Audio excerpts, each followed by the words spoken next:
నమస్తే, welcome to our channel. నేను సౌజన్య. BRS అధ్యక్షులు కేసీఆర్ గారు కొన్ని కామెంట్స్ చేశారు. రాబోయేటువంటి ఎన్నికలకు సంబంధించి ఆ ప్రచారంలో భాగంగా ఆయన కొన్ని చేసిన కామెంట్స్ ఏంటంటే, రాబోయేటువంటి రోజుల్లో సంకీర్ణ ప్రభుత్వం రాబోతోంది, దానికి కాంగ్రెస్ పార్టీ కూడా సంఘీభావం తెలపాలి అని చెప్పేసాను. సో దానికి కౌంటర్గా రేవంత్ రెడ్డి చాలా ఫైర్ అయ్యారు.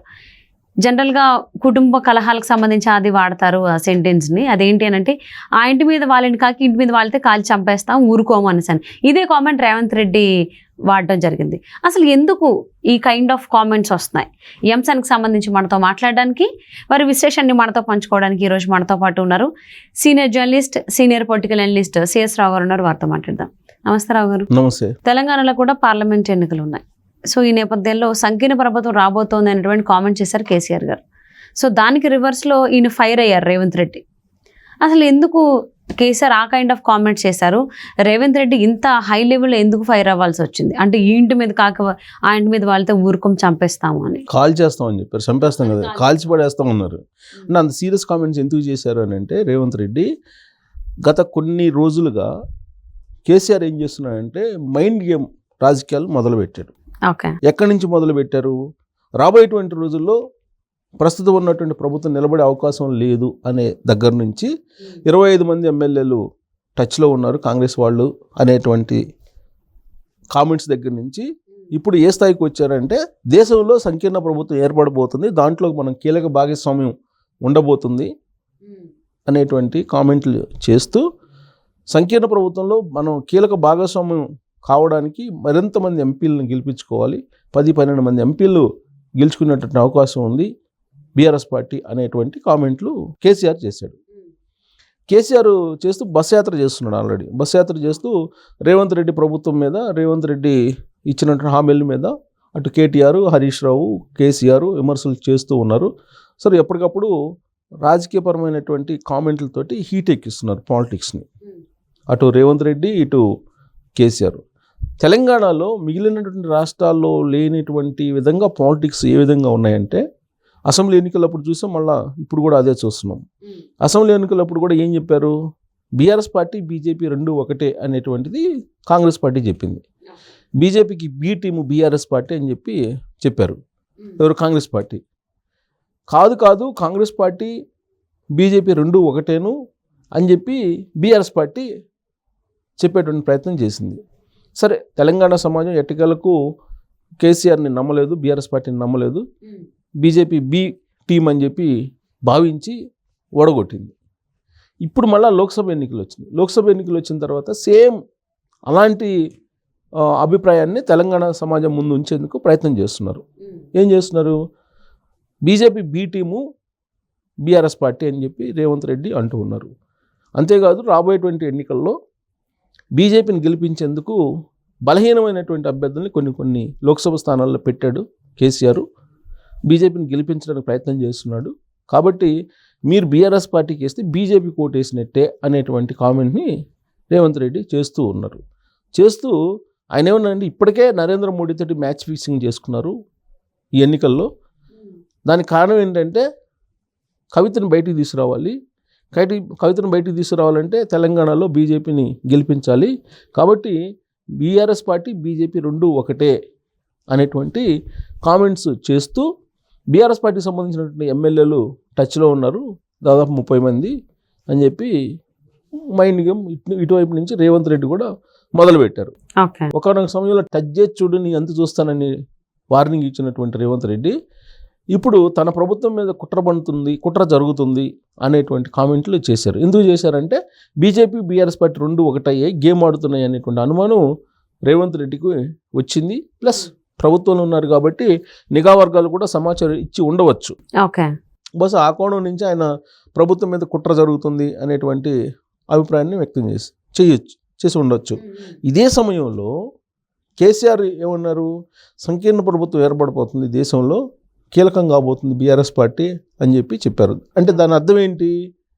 ప్లస్ దానికి అర్థంగా ఖమ్మం సభలో ఏం చెప్పాడంటే, సంకీర్ణ ప్రభుత్వం రాబోతుంది, నామా నాగేశ్వరరావు సెంట్రల్ మినిస్టర్ కాబోతున్నాడు, బీఆర్ఎస్ పార్టీ ఎంపీ, మీరు గెలిపించండి అని చెప్పి ఖమ్మం బీఆర్ఎస్ పార్టీ ఎంపీ మద్దతుగా ప్రచార సభలో ఆయన చేసినటువంటి కామెంట్లు.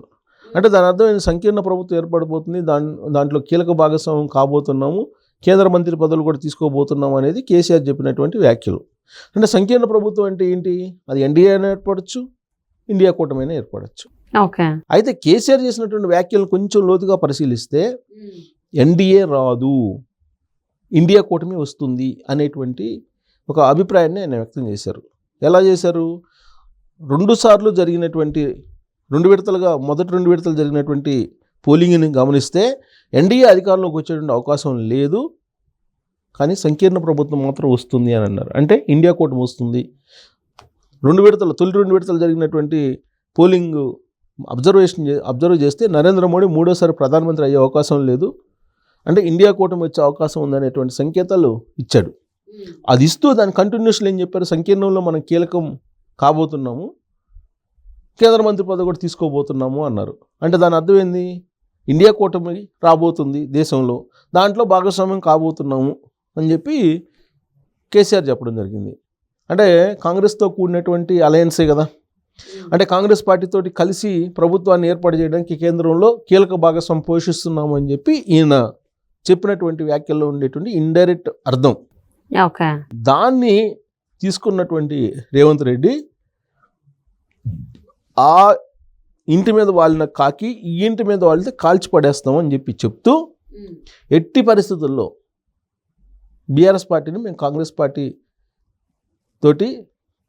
పార్టీకి మద్దతు తీసుకోవాల్సిన అవసరం కూడా లేదు, ఎట్టి పరిస్థితుల్లో కేసీఆర్ని మేము భాగస్వామ్యం చేసుకోము అని చెప్పి ఆయన చెప్పడం జరిగింది.